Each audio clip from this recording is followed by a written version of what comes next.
happened with Cook? We saw him walk off. He seemed to come back. He turned his ankle. Okay. So nothing serious off the very initial. I don't. You know, they told me he could come back, but I didn't think he was in a position to come back. I didn't think there was a reason to put him in that position. I don't think it would be fair to him. Let's get working on it, get ready for Saturday. Well, talk about his game. Obviously, he had a big. Oh, he had a monster game, and you know, we really went to him at the start of the second half, and I thought a big reason why we got the lead we got. So I'm really proud of him. Was there something you saw there? You got a couple quick dunks. Was there adjustment there at the beginning of the second half? I mean, with Cook? We were trying to, you know, to get that. A lot of times you try to get that and you don't. So we thought we could get it to him and those types of situations. But, you know, oftentimes it's, you know, it's the spacing that enables you to do that. You know, he had, you know, first time we got the lob and then we threw it into him, and he kept posting hard. And, you know, I just thought, you know, he was really aggressive with his offensive mindset throughout the entire game. I thought that was important. I mean, you know, he had 17 and only played 24 minutes. You know, he could have had a lot more if he played longer. He's making some really quick decisions. You put Luka on Hap, and he was seemingly up to this challenge. I thought Luka was great. I mean, you know, Hap's an All-American. Luka's a freshman, but I think he really studied him, you know, this week and moved his feet. You know, got his hands up, took advantage of his length and his physicality. He's a hard guy to score over. You know, Hap's as good as it gets at creating his own angle. Like, everybody tries to wall him off, but he still somehow creates an angle to score because he's gifted both with his right and his left hand. So I thought Lucas slid his feet pretty well and just made it tough on him. Fran, a lot of key stretches, but at the end of the first half, they pulled him in four at the free throw line, but then you guys didn't close. No question, that was critical.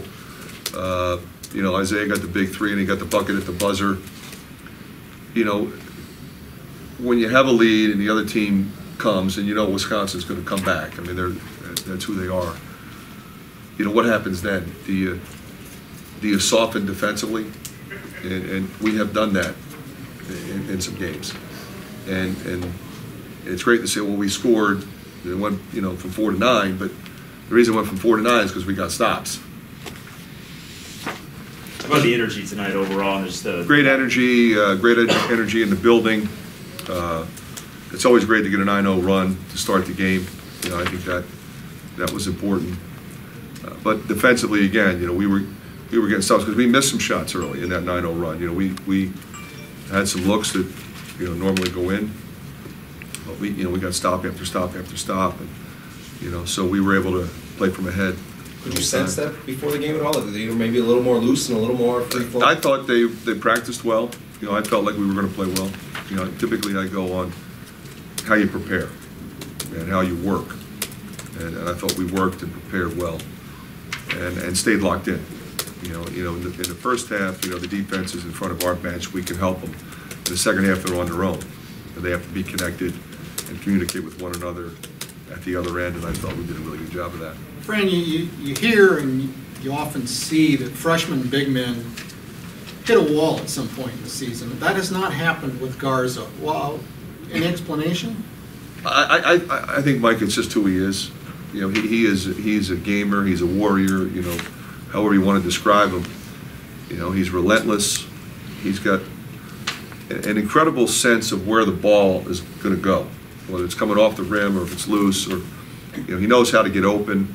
He's got really good feel, and he just keeps coming. You know, he doesn't take possessions off, and a lot of big guys, and a lot of young big guys, you know, they tire.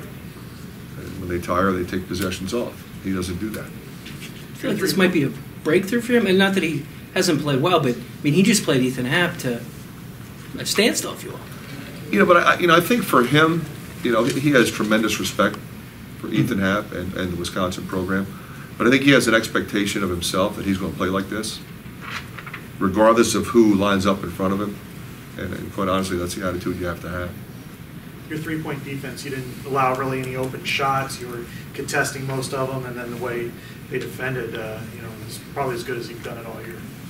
No question, you know, and that speaks to, you know, when we talk about being connected. I mean, if you're gonna run a second defender at half, You know, he's as good as it gets at finding people. Very few scoring centers. He's not really a center. He's like a point center. And he's got 74, 75 assists.